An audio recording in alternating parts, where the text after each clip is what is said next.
आपने इंटरनेट पर एक शब्द ज़रूर सुना होगा, ब्लॉकचेन। तो ब्लॉकचेन काम कैसे करता है वो समझेंगे आज हम। ब्लॉकचेन में क्या होता है कि कोई भी डेटा है वो एक ब्लॉक के रूप में हर डेटा स्टोरेज होता है और हर डेटा पुराने डेटा से एक चेन के रूप में जुड़ा रहता है, यानी इसको ब्लॉकचेन इसको हम इसलिए बोलते हैं। अब एक्चुअली जब कोई ट्रेडिशनल कोई हमारा ऐप होता है या कोई वेबसाइट होती है, मान लीजिए हम बात करते हैं फेसबुक की या इंस्टाग्राम की। तो इंस्टाग्राम पर जैसा कोई कंपनी है वो अपना एक डेटा सेंटर बनाती है, अपना एक वेब एप्लीकेशन बनाती है या मोबाइल ऐप बनाती है। मान लीजिए उसने मोबाइल ऐप बनाया तो उसके अंदर उसकी डिज़ाइनिंग वो करती है, उसका यूज़र इंटरफेस वो बनाती है और उसके बाद में फाइनली उस डेटा को वो सर्वर पर स्टोरेज करती है और आपको एक यूज़र का प्रोफाइल दे देती है। मान लीजिए अब आपने अपना प्रोफाइल बनाया। अब आपने उस प्रोफाइल बनाने के बाद में उस प्रोफाइल को उसमें कोई पिक्चर अपलोड की या कोई डेटा उसमें आपने सेव किया, तो वो डेटा इंस्टाग्राम के सर्वर पर जाकर स्टोर हो जाता है। अब प्रॉब्लम ये है कि यहाँ पर आपके पास कोई रास्ता नहीं है उस इंस्टाग्राम पर ट्रस्ट करने के अलावा कि वो आपकी इन्फॉर्मेशन को कैसे यूज़ करे।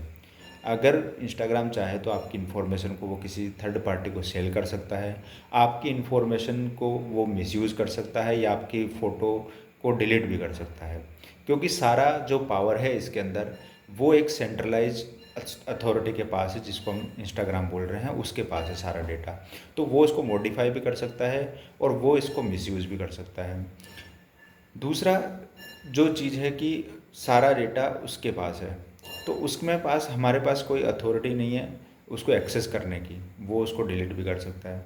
तो इस चीज़ में ब्लॉकचेन होता है, ब्लॉकचेन इससे जस्ट अपोजिट है। ब्लॉकचेन में क्या होता है कि इसके अंदर डिसेंट्रलाइज सिस्टम होता है, यानी कि कोई भी आदमी जो है, कोई कंपनी इस सिस्टम को नहीं बनाती, बल्कि इसको एक गिटहब पर एक कम्युनिटी सर्वर की तरह यूज़ किया जाता है, जिसमें कोई भी आप प्रोग्राम जाके बना सकते हैं। जैसे मान लीजिए हम बिटकॉइन की बात करते हैं, तो इसका जो कोड है वो लिखा गया है एक कम्युनिटी सर्वर पर, जिसे हम गिटहब बोलते हैं। उस पर आप डेटा को लिखते हैं।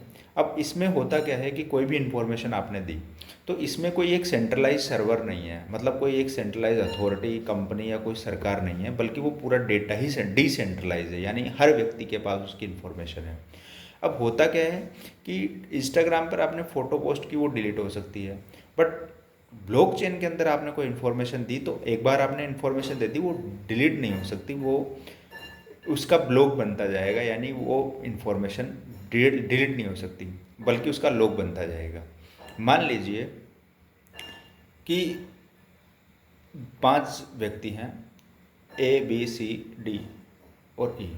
अब 5 में से पहला एक ट्रांजैक्शन होता है जिसमें ए बी को 50 रुपये देता है, तो ये इन्फॉर्मेशन सभी कंप्यूटर में नोट्स पर अपडेट हो जाएगी, यानी सभी के नोट पर ये अपडेट हो जाएगी।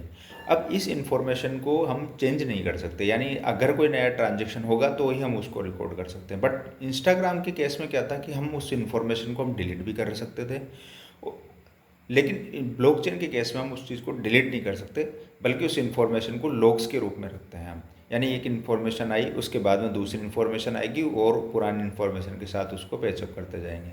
अब इसका फ़ायदा क्या होता है कि इंस्टाग्राम में है सर्वर डाउन हो सकता है, जो ट्रेडिशनल हमारा ऐप सिस्टम है, लेकिन इसके अंदर जो है कोई सेंट्रलाइज सिस्टम है नहीं, तो कोई भी ऐप क्रैश करने का कोई खतरा नहीं है। दूसरा उसके अंदर